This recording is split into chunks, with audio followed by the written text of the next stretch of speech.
PCL से भी purpose क्या? अभी हाल ही में मुझे chairman carpet export promotion council का एडिशनल चार्ज दिया गया है और उसमें मेरी प्राथमिकता है, जो सरकार ने मुझे कहा है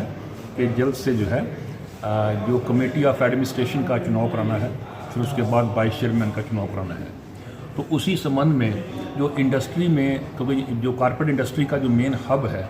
वो जहाँ यूपी में है और यहाँ यूपी में जहाँ पे भदोही मिर्ज़ापुर में है, तो उसी संबंध में जहाँ के जो इंडस्ट्री के जो लोग हैं, जो सीनियर लोग हैं, जो पुराने लोग हैं, जो अनुभवी लोग हैं, जो कारपेट इंडस्ट्री के और कारपेट एक्सपोर्ट प्रमोशन काउंसिल से जुड़े हुए हैं, उनसे मिलने के लिए, उनसे एक इंटरेक्शन करने के लिए, उनके जो व्यूज़ हैं, जो इश्यूज़ हैं कारपेट इंडस्ट्री के, क्योंकि बहुत देर से मैनेजमेंट जो है वो प्रभावी तरीके से काम नहीं कर पा रही थी, जो भी कारण थे, तो बहुत सारे इश्यूज़ जो हैं वो इंडस्ट्री के हैं। और जो इंडस्ट्री के इशू हैं वो कारपेट इंडस्ट्री के हों या बाकी इंडस्ट्री के हों, उसमें थोड़ा बहुत अंतर उसमें होता है, बाकी सब सेम होते हैं। तो वो मैं सुनने के लिए, इंटरेक्ट करने के लिए, इंडस्ट्री के लोगों से मिलने के लिए मैं आया था। और वो जो मेरा एक्सपीरियंस जो है यहाँ पे इंडस्ट्री के लोगों से इंटरेक्ट करने का, जो इंडस्ट्री की जो लीडरशिप है यहाँ पे उनके साथ इंटरेक्ट करने का, वो बड़ा अच्छा रहा। और बड़े अनुभवी इसमें व्यक्तित्व इसमें जुड़े हुए हैं कारपेट एक्सपोर्ट प्रमोशन काउंसिल के साथ, जो कि कारपेट एक्सपोर्ट प्रमोशन काउंसिल को एक अच्छी मैनेजमेंट, एक अच्छी कमेटी ऑफ एडमिनिस्ट्रेशन जो है दे सकते हैं और कारपेट इंडस्ट्री के जो इश्यूज हैं उनको अच्छे ढंग से एप्रोप्रिएट प्लेटफॉर्म पे उनको जो है अच्छे से वो उठा सकते हैं और गवर्नमेंट को कन्विंस कर सकते हैं उसके लिए। अच्छा, विशेष परिस्थिति में आपको लाया गया है, आप पूल काउंसिल के चेयरमैन थे, विशेष परिस्थिति में चुनाव कराने की क्या विसंगतियाँ आपको दिख रही हैं और क्या उसमें सुधार आपको दिख रहा है चुनाव करना है? नहीं, हाँ विशेष है, लेकिन ऐसा भी नहीं है कोई ऐसा कोई मुश्किल है। तो ये है कि जो अभी एग्जिस्टिंग जो बाई लॉज हैं, जो हमारी एक्सपोर्ट प्रमोशन काउंसिल के, कारपेट एक्सपोर्ट प्रमोशन काउंसिल के जो एग्जिस्टिंग बाई लॉज हैं, उन्हीं के तहत अभी इसमें इलेक्शन कराना है। क्योंकि जो मॉडल बाई लॉज हैं जो गवर्नमेंट की तरफ से जो बनाए गए हैं वो भी अडॉप्ट नहीं किए गए हैं, और भी काउंसिल्स में अडॉप्ट नहीं किए गए हैं, उसमें कुछ मॉडिफिकेशन होनी है, कुछ उसमें होना है, तो वो भी अंडर प्रोसेस है। तो और भी काउंसिल्स में जो ऐसे ही जो एग्जिस्टिंग बाई लॉज हैं उनके साथ में ही इलेक्शन हो रहा है, उसी के आधार पर इलेक्शन हो रहा है। तो जहाँ भी उसी जो एग्जिस्टिंग बाई लॉज में कि उस पर आधार पर इलेक्शन होगा, और बहुत सारे मेंबर्स का ये उसमें आशंका भी थी कि जो नए मॉडल बाई लॉज हैं उसके जो वोटिंग राइट है उसके लिए एक लिमिट रखी गई है ऑर्डिनरी मेंबर बनने के लिए, और उसमें जो है थोड़ा चेंज किया गया है कोई इलेक्शन प्रोसेस को, उसकी एलिजिबिलिटी के लिए कि कितना एक्सपोर्ट हो, पहले से कुछ बढ़ाया गया है कुछ काउंसिल्स के लिए। तो उसमें भी कुछ आशंकाएँ थी, उसके ऊपर डिस्कस हुआ, वो भी मैंने क्लियर किया कि जो नए बाई लॉज हैं वो ऐसे बन रहे हैं, जो नए मॉडल बाई लॉज जो गवर्नमेंट ने बनाए हैं, तो उसको इम्प्लीमेंट करने के लिए अभी समय है।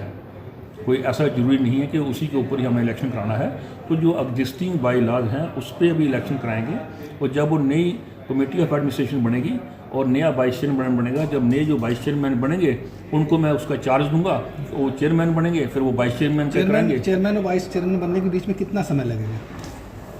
वो जो नए चेयरमैन आएंगे उनके ऊपर डिपेंड करता है, लेकिन साथ साथ में ही गवर्नमेंट चाहती है कि जैसे वाइस चेयरमैन का एक पीरियड है, फिर चेयरमैन का एक पीरियड है, तो वाइस चेयरमैन चुना जाएगा, उसके बाद चेयरमैन चुने जाने में क्या जो वाइस चेयरमैन का पीरियड है वो 2 साल पर बाई लॉज जो है, पर फॉरेन पॉलिसी जो उसमें दिया गया है कि 2 साल वाइस चेयरमैन रहता है, फिर 2 साल के बाद वाइस चेयरमैन को ही एलिवेट करते हैं चेयरमैन के लिए। लेकिन ऐसी परिस्थितियों में कि जहाँ पर चेयरमैन ना हो, जब वाइस चेयरमैन इलेक्ट होके आगे हैं, तो उस वाइस चेयरमैन को हम चेयरमैन को एज ए चेयरमैन प्रमोट कर सकते हैं, और वो जो चेयरमैन है वो आगे वाइस चेयरमैन का इलेक्शन करा करके वो एक जो बीच में गैप है उसको पूरा कर सकता है। अच्छा, क्या क्या सावधानियां बरतेंगे इस चुनाव में? पिछले चुनाव में जो आपको बहुत सारे फाइंडिंग आए कोर्ट के और डीसी हैंडीक्राफ्ट के, तो अब जो अगला चुनाव होने वाला है उसमें आप क्या विशेष सावधानियां बरतने वाले हैं? विशेष सावधानी ये है कि जो पहले जो कुछ हुआ है उसके ऊपर ज़्यादा मुझे टिप्पणी नहीं करनी है, ना उसके ऊपर मुझे ज़्यादा जाना है। और क्योंकि मैंने पहले भी हमने चुनाव कराए हैं, चुनाव देखे हैं, जो हमारी वूलन्स एक्सपोर्ट प्रमोशन काउंसिल है, तो जो उसमें बाई लॉज है, इसमें जो अपना जो कारपेट एक्सपोर्ट प्रमोशन काउंसिल के उसके नियम के तहत जैसे पहले चुनाव होता आया है, उसी तरीके से उसी बाई लॉज के उस पर बेस पे चुनाव कराने हैं। हाँ, चुनाव जो है फ्री, फेयर और डेमोक्रेटिक हों, उसके लिए कोई भी उसमें ऐसी कोई कानूनी प्रक्रिया उसमें छूटनी नहीं चाहिए। वो उसके लिए मैंने जहाँ पे जो कारपेट एक्सपोर्ट प्रमोशन काउंसिल में जो पहले ईडी थे तो लंबे समय तक ईडी रहे हैं, फिर वो रिटायर हो गए थे, फिर दोबारा उनको जो है ओएसडी बनाया गया था बीच में कुछ टाइम के लिए, उनको दोबारा मैंने निवेदन किया तो उनको मैंने उसमें एज ओएसडी उनको नियुक्त किया है। तो वो मेरी हेल्प करेंगे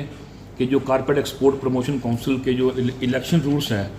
और जो उसके जो आर्टिकल ऑफ एसोसिएशन है उसका जो है तो उसके तहत जो है चुनाव कराने में कोई बीच में कोई ऐसी कोई उसमें कोई कमी रह जाए, कोई उसमें रूल्स एंड रेगुलेशंस फॉलो करने में,